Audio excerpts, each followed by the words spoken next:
and he's going to house it. It's amazing. Absolutely amazing.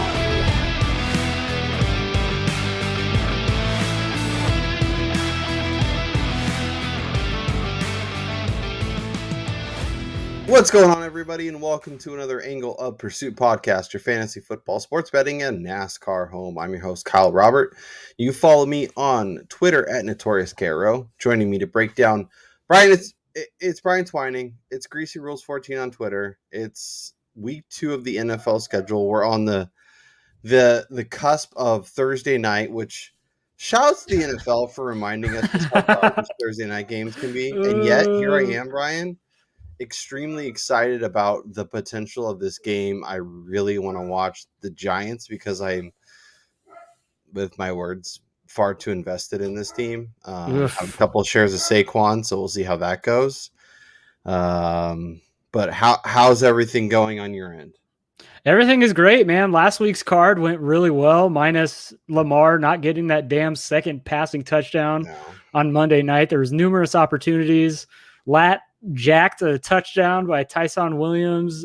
But, you know, like you said, the NFC least may not be appealing to watch on TV, but that's why we have betting. That's why we wager on the games. That's why there's player props. That's why there's all sorts of stuff to go with. And that's what makes these games interesting. I had the Dolphins and Pats over on the pod, right? Yes. Something. Okay. I had over 43.5. So, yeah. So if you missed our show earlier in the week, I went 3-2 thanks to the Raiders closing that game out. I had them not only to cover, but they won outright, which was nice. So I ended up having a 3-2 week with Chase Edmonds win, Colts win, and a Raiders win. My losses New Orleans, the Raiders, and Chase Edmonds. My losses were Dolphins, Pats over, and Colts. Brian went 4-1, had his Carolina minus 4.5, which we'll talk about that later. There's a path where that's not so pretty, and there's a path where Carolina maybe should have won by more. You also had the team total in the first half, which is a winner. As you mentioned, Lamar failed. But you and me were simpatico on the Saints. That was an easy win. Probably are going to be our easiest win of the year. Yes. And then your 4-team tease for week 1 hit, and we'll be back with a week 2 tease, and Brian will have one of those each and every week here on the show. So that's right. If you like a teaser, or maybe if Brian wants to get real wild, maybe he looks at a pleaser. Oh, I love them pleasers, baby. Make sure you check out the show each and every week. Each Friday we'll give you our best bets, we'll give you our card, we'll give you a player prop, maybe a few, and then we come back on Tuesday to reevaluate, to talk about the week that was, some news, some information, some all that good stuff. So make sure you're checking out both of our shows. But Brian, let's jump right into it. Let's take a look at kind of just some general information. We talked about this line on Tuesday's show, the Bengals. We said if you like the Bengals and you want to get them at the full 3, jump on it now. It jumped. It's actually up to 2.5 in a few spots. I think there's some buyback on the Bears. It got to 1.5 in a lot of spots. The more I think about this game, the more I'm thinking I actually kind of like Chicago. Hey, that's totally okay. It's one of those things where a lot of times your initial lean is not the one that you wind up falling on as you get closer to the game, nor the one that you wind up betting at the end of the day either. So that's why we do these two shows, we separate them out, because our opinions will change, injury reports will come out, just different news, which will alter a game completely. Yeah. And as we talked about with the Bears, they're kind of hard to back just because it takes so much for them to get in the end zone, where much like the Rams, Cincinnati can Jamar Chase over the top, T. Higgins over the top, Joe Mixon rips one off, and all of a sudden, that game is lopsided. But I think the Bears have a good front seven. I think the big weakness of Cincinnati is that offensive line. So I'll be curious to see how that pans out. But I think there could be an interesting value. Any other lines that you noticed move significantly since our initial conversations? Your Cowboys, I think that's a really interesting number. That's 3.5 across the board. There seems to be a lot of sentiment that the Chargers are the right side in that game. And maybe, if your boys didn't make it look interesting after that Godwin fumble, if we're feeling a lot better about that Chargers number. But I guess where's your head at with that game? Like I said on Tuesday, it's hard to bet for your team. I kind of liked it with the 3.5, but I mean, now seeing that Dallas is probably going to be down their top 2 pass rushers, they're going to get no pressure on Justin Herbert. The defense is banged up the back end is banged up as well. They're down their starting safety, Donovan Wilson. I mean, it's going to be Malik Hooker, who's played like 1 game in the last 2 years because of injuries.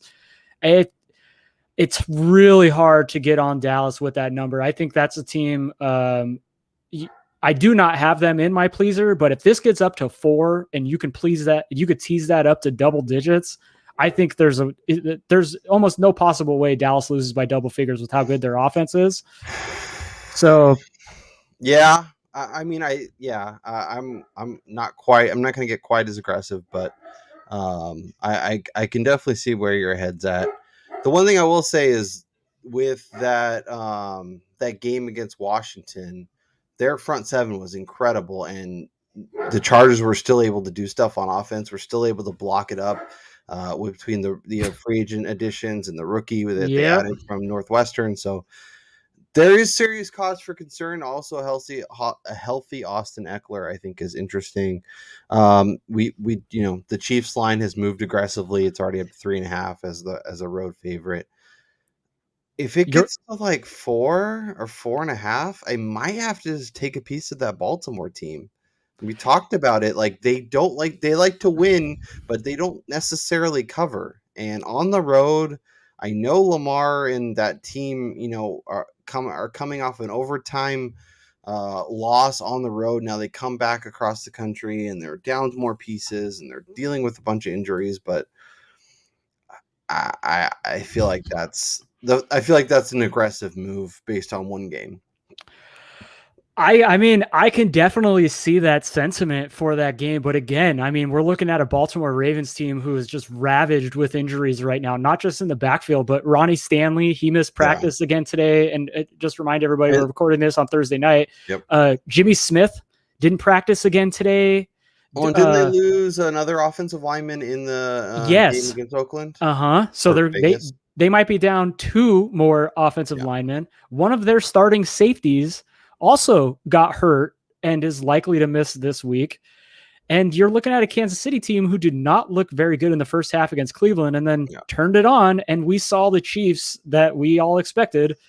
And I mean, although they're not big in covering, but Kansas City is like, they're one of the best 2 teams in the NFL, and on the road or not, it's hard to not go with Patrick Mahomes.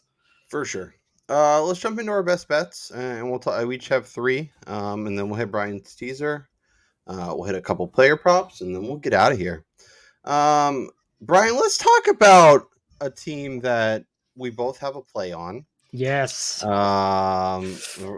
my favorite AFC team. It's got to be. Yep. The New York Jets team total under 19.5. And I guess my only question for you is, can the Jets score 19 points or less and still cover the 6 versus New England? Yeah, surprisingly enough, I'm avoiding the number with the Patriots in this game because I do think the Jets they're one of those feisty young teams who even last year under Gase, you kind of saw the defense, as bad as they were early on in the season with Greg Williams, they started to pick it up at the back half of the year. I do think that this is a team on the up. That whole AFC East is very young.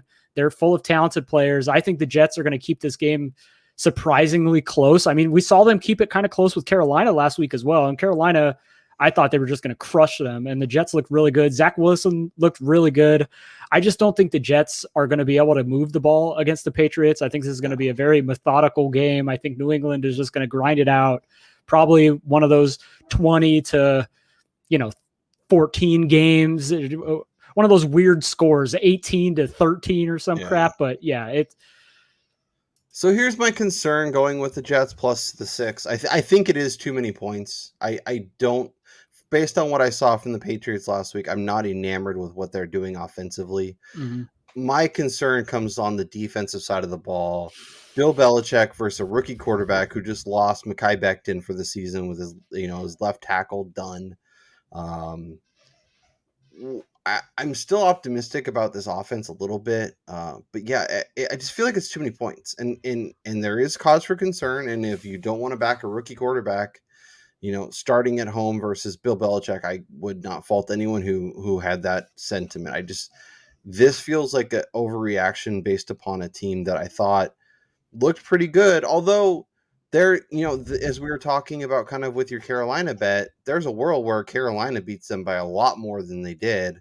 Yeah. And we don't feel as quite as good, but I feel like this number. I will just say this though. So looking at that Panthers and Jets game, I think the reason why the Jets, if you are going to take a side against the line here, I think you lean the Jets getting the points is because Carolina's offense is much more, you would think it's much more explosive than the Patriots. Maybe not as efficient, but the athletes that they have on the outside, they have Christian McCaffrey, the best running back in the NFL. And even they could only muster, barely over 20 points against this team. So I think that the Jets are going to be able to make this a little bit ugly. They do have the pieces on the outside to compete against New England's banged up secondary. Yeah. So I think they get to, 17, and the Patriots are, I don't see them putting up a massive number either, which is why I would lean the Jets with the points. I'd prefer a full 7, but if you want to jump in on the 6, I don't mind that either. Yeah, I was really hoping we could get like a 6.5 or 7, but it got to 6 in most spots, and there's been some buyback down to 5.5 at both FanDuel and DraftKings and another book. So there's there is still some 6s hanging around out there, but I feel like there's a good opportunity to buy back on the Jets, and I think not something I thought I'd be saying at this point, but here we are. Another one, we'll just jump to my next pick, and we'll talk about that team that the Jets played last week. Carolina plus 3.5 at home versus New Orleans. We were both on New Orleans last week in a big way. As we mentioned, probably the easiest win of the season. I feel like this is a bit of an aggressive move. This should be a pick 'em at worst. Now I'm getting 3.5 points with the home team. I know Jameis threw 5 touchdowns, but he barely cleared 150 passing yards. Yeah, he did. Defense looked good. The offensive line's fine. I want to see Jameis in some more, closer games, some tighter spots. I think Carolina, I've talked about Carolina's defense. I think it's much improved. We saw them make some plays in week 1 against Zach Wilson. I think they can do much of the same to Jameis and company. And as much as I like Alvin Kamara and I like Adam Troutman, and I like the direction New Orleans is going in, Carolina is just simply getting too many points at home, and I had to take advantage of it. Yeah, I said this Tuesday. This is going to be a wait and see spot for me. Like, I want to see what Carolina really is going up against a real test. And then the same thing for New Orleans side. I mean, when you look at this offense, it's still Alvin Kamara and a bunch of who the hell are these guys? I mean, the New Orleans defense is the reason why they beat Green Bay. And this is now 2 years in a row that the Packers came out just looked like they were still stoned from the offseason, traveling with Aaron Rodgers in the jungle. So I think this is a spot, like you said, Carolina getting the 3.5 at home with a much improved defense. Like you said, I think that they're going to be getting after the quarterback. New Orleans is going to be without Marcus Davenport. Their Marshawn Lattimore, he had that thumb surgery. He may miss this week, which those would be 2 crucial losses for this defense going up against McCaffrey and that plethora of receiving options for Carolina. It will be interesting to see how much Bradley Roby can play and how much he can be effective, but getting him will definitely not hurt. I will say the Panthers are only getting 39% of the bets, yet getting 75% of the money.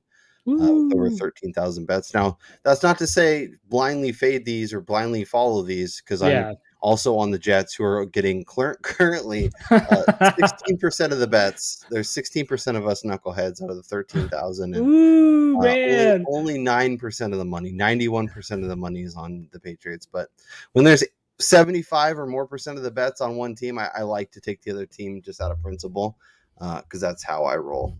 Let's talk about the Steelers. Their offense did not look good. That's okay. You're banking on that bounce back. Obviously coming off a game against Buffalo where we think Buffalo has a really, really good defense, possibly one of the best. Yes. I don't know, 4 or 5 in all of the NFL. So it's not crazy to think that they had a bad game and it just, it took a while to knock the rust off. But now they're facing at home. They welcome the Vegas Raiders, who just came off of basically 5 quarters. They played basically a full overtime with 2 possessions. So they're going to be tired. They're coming off a short week. Everything points to backing Pittsburgh in a multitude of ways, including the first half team total of 13.5. Yeah, I think we see the Pittsburgh Steelers offense of 2019, early 2020, where they were just going up and down the field. They're going to be really explosive. I think this is Najee Harris breakout day. I mean, he played 58 of 58 offensive snaps. And I think that's a great indication as to how you cannot take too much out of that game against Buffalo. The fact that they only ran 58 offensive plays goes to show you how good Buffalo is, how they just grinded out that game because they knew it was going to be one of those low scoring kind of affairs. I think Pittsburgh has every opportunity in the world to lay a 20 spot in the first half here. I think Big Ben gets right. I think you see Deontay Johnson, Chase Claypool, both approach 100 yards, Najee over 100 total. I think Pittsburgh this is going to be their breakout, and they're going to be telling the world, we are legit Super Bowl contenders this week, and it's going to start early in the first half. Yeah, and I like some of the pieces on the Raiders defensive side, including Max Crosby, who looked awesome on Monday night. Yes, it's just a quick turnaround, travel across the country. Obviously, Vegas to Pittsburgh is a little easier than Oakland to Pittsburgh, but not by much. And I like some of the direction that the Raiders are going in. I think this will be a fun game for DFS. I think there's gonna be a lot of Najee Harris. Like people rostering him, but I think the passing game could be really fun and a nice way to pivot a little bit. Let's hit my third and final play. I'm backing that my that's so scary on the road +6 against Seattle. The Russell Wilson and company looked amazing in week 1 against Indianapolis. Now they come home. They welcome a Titans team that got their doors blown off by Arizona. This will be an interesting spot. Obviously, much has been made about the lack of play action. We'll see. The Titans ran only 11% when they ran, 35, 36% last year. The 2 times they ran it early, the Ryan Tannehill got blown up. The Seahawks defensive line looked better and got some pressure, but we'll see if that was like a blip or if that was just, kind of a week 1 thing, or if that's something we should be considering going forward. So I'm buying back in on the Titans again this week. If it's another bad week, I'm going to be probably out on them going forward until I see something to be excited about. And the Arthur Smith transition, I did not expect much of a tweak, and so far not so good. So we'll see. The defense looks really bad also. So don't love that. Janoris Jenkins is calling himself Jackrabbit and making the announcers call him Jackrabbit, which is I don't he looks more like a roadkill than yeah. So DK Metcalf running over him, Tyler Lockett running past him. But I'm buying back in. I think the Titans are legit good. I think they have key pieces on both sides of the ball. And this is an opportunity where the Titans should be like 3.5 point underdogs, and now it's up to 6. So I took it at 5.5. I might take it again at 6. Yeah, I can't help but give you props for sticking with your team here after last weekend's performance. I mean, that was just an abysmal way to open the season. And the one thing I will say though is Seattle doesn't have the guys off the end that Arizona was bringing to the table. They don't have a Chandler Jones is not on that defense. They do not even have a JJ Watt at this stage in his career. So I just don't think that Seattle's going to be able to get that kind of pressure. And also too, I think people are buying in too heavy into Seattle's performance against Indianapolis, a team who Carson Wentz missed the majority of training camp. He had almost no rapport with the wide receivers. He looked lost. I mean, he had no live game action for 5-6 weeks. So, I mean, you can't take too much out of that performance by Seattle's defense. So I do think that this is a spot that Tennessee could, play up to what we expected coming into the season. I'm leaning more towards the over in this game. I like the totals here because I think that both of these defenses are very susceptible to deep passes, which is what both teams like to do. And I think that in order for Tennessee to stay in this game, they're going to have to keep up with the wide receivers and the passing game of Seattle, as ironic as that is with a Derrick Henry. Yeah, well, I think it's Derrick Henry week. I think he has a monster game here. But yeah, I'm with you. The passing game, both Seattle and Tennessee struggle against the opposing pass, and they are pretty good in the front seven. So I think, we see a lot of passing, a lot of A.J. Brown, a lot of DK Metcalf, maybe some Gerald Everett. There's a lot to like here, but I think the Titans keep it close and maybe even, fingers crossed, sneak out a win on the road. Brian, it's time. It's that time. It's Brian's teaser of the week. Brian, who's on your teaser this week? All right. Well, I'm going back to the Buffalo Bills, who lost to Pittsburgh last week. They did not look like the same offense that we saw last year, but I don't care. That was week 1. The last 2 times that the Bills and the Dolphins have played, they've gone over like 60 total points in both games. Buffalo laid a 40 spot and a 50 spot, I think, on them last year. This Bills offense is just ripe with talent on the outside. I think that Miami gave up, almost 300 passing yards to Mac Jones. I think that the Bills, similar situation as Pittsburgh, their offense is in a get right situation. And the Dolphins too. They have weapons. Will Fuller should be back this week. Jalen Waddle has a game under his belt. They have a plethora of running backs. So I teased this total down to 41.5 with the over. So you're doing a 7-point tease? 6 point. When I got it, it was at 47. Nice. Yeah, so I teased Buffalo, Miami at over 41.5. The Browns right now are sitting at minus 12.5. I said I think that's going up to probably 2 touchdowns by kickoff. I got it at 12.5, teased it down to 6.5. If I could get them as a touchdown favorite over Houston, hell yes, this will be more than a 2 touchdown win by Cleveland. Mark that down, lock it in. That's definitely happening this week. And then Denver at Jacksonville. I teased this up to 51.5. I'm taking the under here. I don't see a world where Jacksonville is able to move the ball in this Broncos defense. Denver, for as much as they have on the outside against a poor Jacksonville defense, it's going to be on the ground game where they kill them.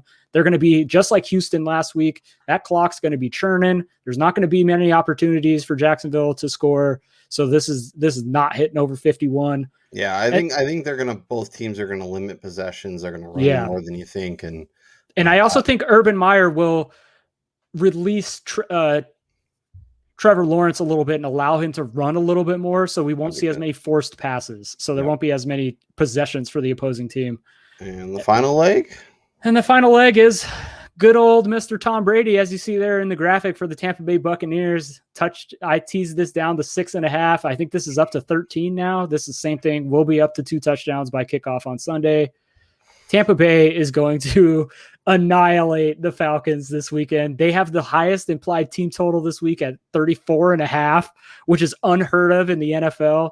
I think that this is a spot where Tampa Bay, they score close to 40. They've scored over 30, I think, in 7 or 8 straight games now, dating back to last season. So, yeah, Atlanta's not going to be able to keep up with them. So, yeah, so that's my 4-leg teaser this week, and hopefully we hit on this as well. So I was tweeting a little bit about it, and we were talking on Twitter, like the Bucks and Browns, anybody who does a teaser this week are going to be, and then you're just going to be figuring out the teams to go around them. I think the Bucks, it might not be as easy of a situation as it seems to be. Especially if it gets up to a spot where you're teasing it down to over 7. Yeah. Yeah. I think if you get it under 7, you'll probably be okay. But I think Atlanta is much better than the team we saw last week. Now, if they're a complete train wreck on offense, then this could be a really gross game, and put your mortgage on the Bucks to cover the number at what, 14 or 13.5, whatever it is. But I'm optimistic that we see a much better version of Atlanta's offense, that Calvin Ridley gets a little bit going. Kyle Pitts gets going. We saw last week with Dallas's offense how much they were able to put up. I think as long as Atlanta can block for Matt Ryan, I think there's an opportunity for the Falcons to keep this thing a little bit closer than people think. But yeah, I think from a level-headed perspective, this teaser makes a ton of sense. So I like it a lot. Let's talk a couple player props. We both I hit mine last week. You did not. Let's see if we can both hit ours this week, and let's talk about Nick Chubb. Just going over it. I love it. So yards, I love it. catches, reception, like whatever. Yes. So talk to me about your Nick Chubb hype and the plays you're going to be making. Yeah, so Nick Chubb right now, you can get his rushing yards total anywhere from, I saw 86.5 upwards of like, I think 89 rushing yards, which seems ridiculously low against the team that Cleveland should be crushing. I mean, they're a 2-touchdown favorite in this game, and they also have an implied total around 30. And Nick Chubb, I mean, this guy's averaging, I think, a little bit over 100 yards in every like full game that he's played over his career. So I think this is a spot where he crushes that number. His total yards number for this game is right around 102, which if you could bet that too, I mean, he's going to go over that in rushing alone. So you're getting a number that he should crush with passing and rushing. I mean, he saw, I think, 2 receptions last week. They should continue to get him slightly more involved in the passing game, minus Odell. And then his longest rush, I think this is my favorite Nick Chubb prop.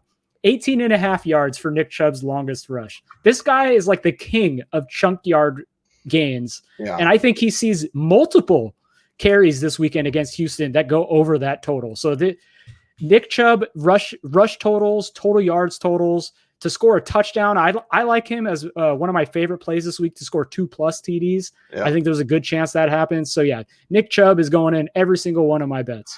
I like the longest run prop. I think that might be my favorite. I am a little worried that we see a little more Kareem Hunt in this game, and they could both go over 100. Yeah, I mean that's very possible. You could do a nice little parlay. For my prop, I'm also thinking running backs. Ezekiel Elliott over 58.5 yards. The Zeke is trash Twitter timeline nonsense over the past few days is just a bit aggressive. He looked great against Tampa, by the way. Is probably the best front seven and probably the best rush defense in all of the NFL. He had to stay into block so Dak could throw down the field. I think he eats in a big way here. That could be a little not great for anyone using Amari and CD and Dak in daily. But I think Zeke eats here. 60 yards. Like I feel like he could get that in a game where he's not even that highly used. So I love Zeke. I was looking at a few other ones. I really want to bet Trey Sermon. Our friends over at DraftKings do not have a line. There's nothing up yet. On over to the prop shop. He is plus 220 to score a touchdown. I think the Trey Sermon is not going to be a thing. That is a huge mistake. Yeah, I think the Eli Mitchell looks great and could be the next Raheem Mostert. But I think there's a non-zero chance that Trey Sermon sees a big workload uptick this week. I like buying the dip on all these players that are supposedly, people that nobody wants. Brandon Ayuk plus 220. There's no. Let me give you a good one on Trey Sermon on FanDuel Sportsbook. The books are being really smart about not hanging numbers up on those. Oh, exactly, because they know they're going to get killed. Yeah. But one that's up right now, you can get FanDuel Sportsbook if they're available in your state. To score the first touchdown, he's 13-1. Mm-hmm. Now you tell me, San Francisco, probably second most run-heavy team in the NFL. Trey Sermon is going to be that bruiser over Elijah Mitchell. Yeah, the only person that I think would be interesting is Michael Hasty, but I'm with you. 13-1, I'll take that. Hell yeah. Laviska Shenault is currently his over/under rushing yards is 0.5 against Denver. I like that. I do like that. It is minus 125, so you have to lay. That's all right. That's all right. I'll lay the juice. You could probably get an alternate line on that of like 1.5 or 2.5, and it'd probably get it more around even. Josh Allen, 32.5 rushing yards, also minus 120, but I think a number that makes a ton of sense. And Jalen Hurts, like he showed last week how important rushing is. His over under is 48.5. So you have to get basically, 50 yards, but a number that I think could be interesting. And then my boy Chase Edmonds, his number last week, I think was 30 rushing yards. Now he's up to 45 after a week 1 performance. I like that against Minnesota, who's down a ton of pieces on the defensive side of the ball right now. Yep. And this is probably the best number you'll get Derrick Henry at all season long, 84.5 rushing yards. I like. Oh my gosh. I like the over for Chris Carson too, 68.5. The Titans defense did not look good against opposing rushers. Obviously the passing game is the way to attack, but I think at home they'll be a little more conservative than we saw a week ago. And I think Chris Carson has a nice game here as well. So, all right, Brian, we ran through all of our bets. We ran through some player props. We ran through your teaser.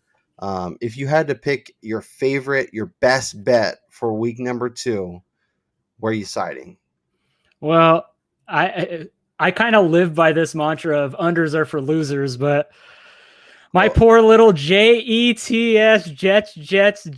just will not find the end zone enough to get over 19.5. So my best bet is Jets team total under 19.5 points. I love it. Unders are the way, man. Everybody likes overs. I hate them. Fun to root for. Yeah, that's true. Unders are the way. Man,